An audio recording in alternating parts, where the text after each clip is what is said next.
my name is Tejasri. Today I want to tell about internal structure of the earth. The earth have three layers: crust, mantle, core. Crust. The outer part of earth goes up to 30 to 100 kilometers of thickness and mainly consists of various kinds of rocks. Mantle. The second layer is 100 to 2900 kilometers of thickness and made composition of chemicals called silicates. Core. This is composed of liquid metallic materials like nickel and iron with 2900 kilometers to 6376 kilometers of thickness. This has two layers: outer core, inner core.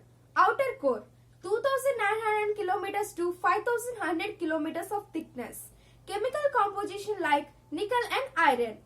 Inner core 5100 kilometers to 6376 kilometers of thickness. Chemical composition of heavy substances like gold. Thank you.